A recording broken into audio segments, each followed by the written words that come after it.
Yo, what's up, everybody? It's your boy, Nosferatu, your friendly neighborhood Mexican film critic.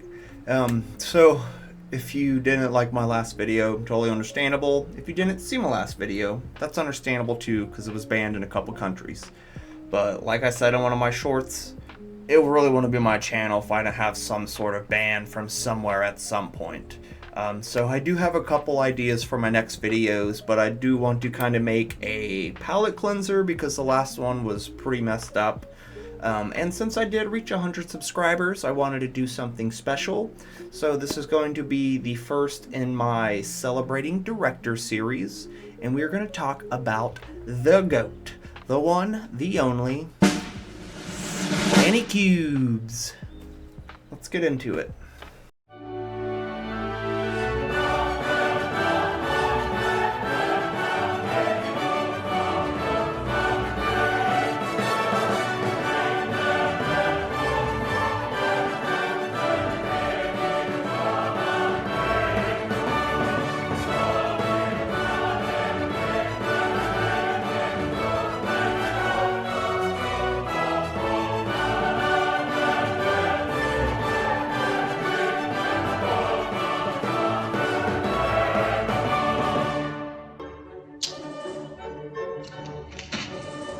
Let's get it, boys! Alright, so Celebrating Directors, episode 1 of this series. I'm talking about the one and only, greatest of all time directors, Stanley Kubrick. He is by far my favorite. As you can tell, even rearranged some of the stuff in here. Forgot how big that painting actually was, but I did paint that a couple years ago, because that's my guy. You are simply the best. Even rocking the Clockwork Orange shirt. I had a couple other shirts that I tried to wear, but I'm getting kind of pudgy, so I can't really fit in them anymore. But Fatty. What I did want to do here was just kind of talk about how I got into him, why I love him, why I think he's the best. Actually, even Googled a couple different, little quick facts and stuff. So Stanley Kubrick, he started off as a staff photographer for Look magazine at the age of 17, which heavily influenced his visual composition and eye for storytelling. Apparently, he was also an avid chess player. He became master level, which helped him develop his signature patience on set as a psychological tool to manage actors. After filming Spartacus in 1960, he grew to hate Hollywood, which you probably should. Hollywood's full of monsters. So he decided to relocate to England, and that's where he spent the rest of his life. That's where he filmed the rest of his films at. He hated flying, so he rarely traveled and would always have everyone meet up with Stanley Kubrick in England. He also recreated the New York streets in Eyes Wide Shut because he refused to leave there, so that's kind of funny and also super expensive. And speaking of Eyes Wide Shut, before we kind of get into his movies, that has the Guinness World Record for the longest continuous film shoot that lasted 400 days straight, spanning over 15 months, which included an unbroken period of filming that lasted 46 weeks. I'm tired, boss. And typical movies wrap up in about 80 to 100 days. So really intense takes, and he was a perfectionist. You could see it in his movies. How I kind of got into him, back when LimeWire was a thing, I saw a clip for Clockwork Orange. It's like, 100 movies to not watch, and I had no idea, so I looked this movie up, watching it in the open with my grandmother there, and the singing in the rain. I'm like, I don't know what's fucking happening. Even the rip was kind of orange, so it was orange Clockwork Orange, and I didn't really understand it. But I kept gravitating to it and rewatching it, and then I bought it, and then I kept rewatching it, and then something started to click about just how it was, and it's this future, and he's a shitbag. Alex is a total shitbag. This guy, total shitbag. Yeah, it's one of my favorite movies. I have plenty of posters for Kubrick stuff. I wish they made more, because the main things you could find are Clockwork Orange stuff and The Shining stuff, which I have plenty of both. Still not enough. So yeah, that was kind of one of my first movies. I also heard about 2001: A Space Odyssey, which it's still great. It's brilliant. The amount of shit he invented to create that movie to where NASA wanted to bring him on to film the moon landing. That's a whole other conspiracy we're not getting into. We're just talking about his movies. But he has been one of my favorites to the point that, like, even, like, the long ones people don't watch. You know, you hear Stanley Kubrick, you kind of think 2001, The Shining, Full Metal Jacket, Clockwork Orange, Doctor Strangelove. But then there's some other ones that are... I bought, like, a little 4 movie pack that had 2 I have never seen before. One was Barry Lyndon and Eyes Wide Shut. And I remember seeing the Eyes Wide Shut cover kind of in the movie stores a lot and had no idea what it was. And then with Barry Lyndon, it's a 3-hour long freaking movie. It's boring. It's a very boring movie. It's about some dude in like the 1800s who like joins the Redcoats and then leaves, joins the Bluecoats, marries into a rich family, completely just devastates her, freaking loses a limb. He's just a piece of shit the whole time. He fucking drains her bank account. Literally, there's a scene in there after he gets married and they're in the cart and he's just like smoking and she's like, "Can you not smoke in here?" And he just directly in her face. Like, the amount of disrespect. Barry Lyndon is a little prick, man. Real fucking bag. It's a beautiful movie though, but you can also kind of tell it's a film from someone who has done everything. Every possible thing. It's lit perfectly, it's shot perfectly, the costumes, the sets, it's a period piece. It's just a beautiful film, but it's a very dull, it drags on, and there are, as much as I do love Stanley Kubrick, there are some movies I still have not seen, and granted, they are a lot of his older ones.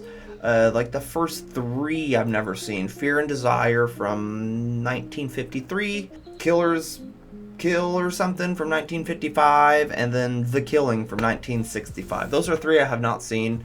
If I do get the chance, of course I'm going to watch them, because it's kind of on me to go through my favorite directors' movies. So, you know, when I do get the chance to finally see them, I watch them. I have a friend and my buddy David, and whenever we met at work, we brought up I Think You Should Leave, which Tim Robinson's going to get his own video. But then I mentioned Stanley Kubrick, and then he's like, "Bro, he's like the best director." And it's like, "Oh snap!" Like, yeah, man, people don't even watch Barry Lyndon. He's like, "I love Barry Lyndon." I'm like, "You've seen Barry Lyndon?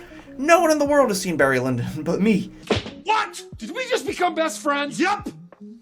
So we kind of hit it off and became really good friends. We actually got to see The Shining in theaters for the first time, and now I have. But back then, The Shining was my first Stanley Kubrick theater experience, and dear sweet Jesus, it was terrifying. Damn, this is some scary shit. I've seen the movie a whole bunch. It is a scary movie. It's very intense. There's a lot of crazy fucking shit in there. But in the theaters, I've never felt the score from a movie as powerful as it was. It was shaking it was like its own character. Me and my buddy David were just looking at people like, "Oh my god, dude, this shit is terrifying." Like, it was scary for us in like 2020, man. I imagine in like the 70s or 80s, he just straight up killed people in the theaters from like fear. Straight up frights, man. Absolutely scared to death. So it's kind of been my mission when we see a Stanley Kubrick film in theaters to go see him. And we actually have seen a couple. 2001: A Space Odyssey. My wife came with us, so did my buddy Ben. Ben. That was really good as well, except for the loud pitch when they see the obelisk thing. I knew that was coming, and it was still very, very loud. And surprisingly enough, Clockwork Orange being my favorite movie, when me and David went to see it in the theaters, we walked in and they were playing the Singing in the Rain scene from the Singing in the Rain movie with Gene Kelly or whatever his name is. Very appropriate. And it was like watching it for the first time. There's all the scenes in there that I'm like, ha ha ha, yeah, yo, cool. No, it was miserable. He's a piece of garbage. Pretty well, little brother. Pretty well. It was like I said, it was like fresh eyes. All the nostalgia kind of stripped away, and it feels like we shouldn't be watching this on such a big screen. It just has like a lot of, like, there's rape in there. He's like murder somebody. They're just breaking in, doing drugs, just being little bastards. Chicanerous and deplorable. And then when he finally does get caught and arrested, and like, "Oh, you little shit," I'm like, yes, hit him again. Hit him again. And what was kind of surprising about it in theaters as well is like, there is a guard when he is in prison who talks like this, you dirty scum, always stomping his feet. Shut your filthy hole, you scum! He was hilarious. He stole the show, man. Every time he was on, we were laughing, dude. Like, he just takes it so serious. He keeps having this little smirky perk mouth. Absolutely hilarious, man. But what an experience. I was not expecting to be shocked by it. I've seen it hundreds of times. The fact it can still shock me is insane. So I'm kind of waiting for a couple more to come out in theaters. Eyes Wide Shut, dear Lord. When I watch that movie, I make sure my kid does not come in the room. You stay in your room, play the PlayStation, whatever. You do not come in. At least for the middle part. Because, Jesus Christ, man. If you don't know what Eyes Wide Shut is, it is Tom Cruise and Nicole Kidman when they were married, and the whole movie is kind of basing around her like, well, I could have cheated, and so he gets upset. Girls don't think like that, so then he kind of goes out on town, tries to sleep with like a prostitute, which doesn't work out, meets one of his friends who's like, man, I play piano with a blindfold at these parties, and is like, dude, you gotta let me in there. So he gives him the code, Fidelio. This is exactly, like, this was Stanley Kubrick showing the world what we all believe elites do, man. Huge sex orgies, people in costumes, masks, walking around in cloaks, just debauchery, straight debauchery. It's very shocking, man. There's like this weird chant that's like played backwards and stomping, and then girls take their fucking shirts off, and then he's walking through this party of a bunch of rich elites, just watching people be used. One thing that really stuck out to me, they were using a butler on all fours as a table to smash on, which was like, I don't know if they pay you enough. Everyone there probably got money, but yeah, Eyes Wide Shut is fucking wild. It's 3 hours long, and it's still, like, it's just a crazy movie, man. It's kind of bleak, and like they said, the middle part gets very demonic. My friend Caleb actually walked in as he was coming over, so I'm watching this movie, and so he doesn't know the setup, he doesn't know anything about the movie. He just walks in, sees a giant ritual with hundreds of people in masks and cloaks and chanting, "Eat all steed, all naked people," and he's like, "Can you turn this off? I don't know what's going on. All I see is Satan, Satan, Satan, Satan, Satan." He's not wrong.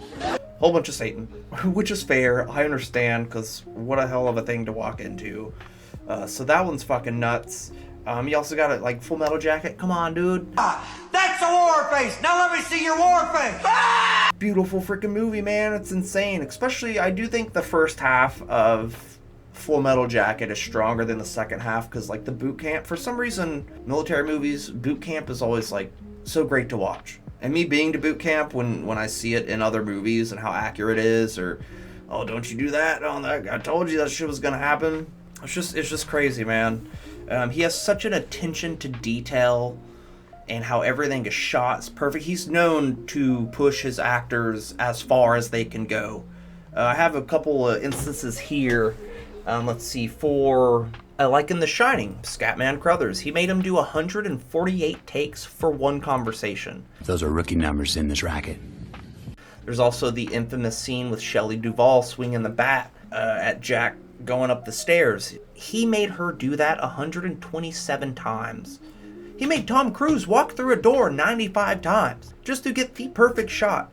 There's actually, I forgot the actor's name, but it's in Doctor Strangelove, and the actor just couldn't get his line right. And Stanley Kubrick kept filming and doing it again and doing it again, and he's like, dude, I can't do this. It's not right. And he's like, exactly. You need to not be right. You need to be this, you need to feel this shitty so you can get what I'm trying to get out of you. Which, very abusive. It's a very well-known fact. He treated Shelley Duvall on The Shining like shit to further isolate her from everyone, so that way in the movie she seems more broken and isolated. Which on film looks great. We understand that. It seems like she's pulling her hair out and freaking smoking the longest goddamn cigarette alive. And I'm not saying that's good, but as someone who's such a perfectionist, like if Stanley Kubrick makes you do something 138 times, You do that 138 times and you say, "Thank you for letting me work with you, master." Closer to the hole, sir. He's the GOAT, man. I had no idea really what to do with these kind of series. It's just I love movies so much, and as someone who loves movies, and then I latch on to the directors when I see more of their movies, and they kind of have their own style. So it's like that's how I get involved in it. I consume as much as I can, and I learn what I can, and I just love talking about it. It gets me excited. Like I said, it's been a minute since I watched a Kubrick film, and I feel it coming down the line.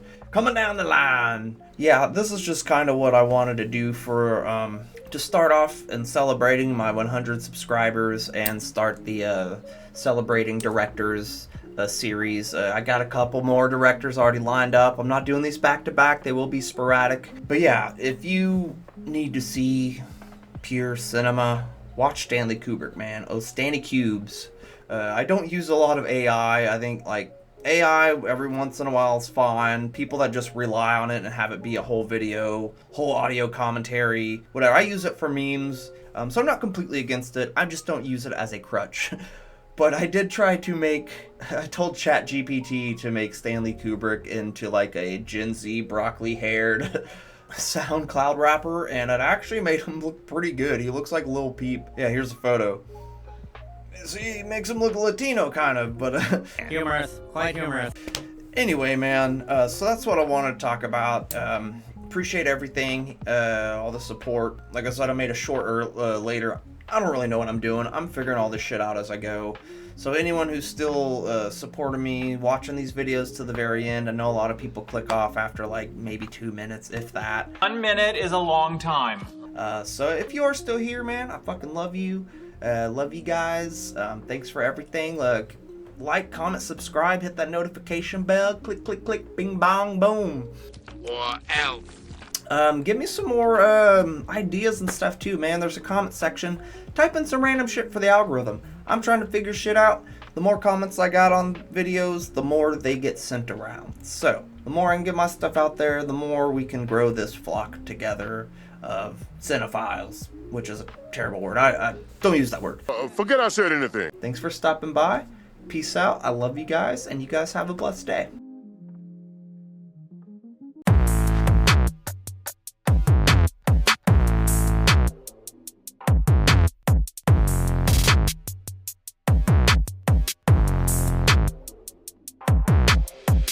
I subscribe to that.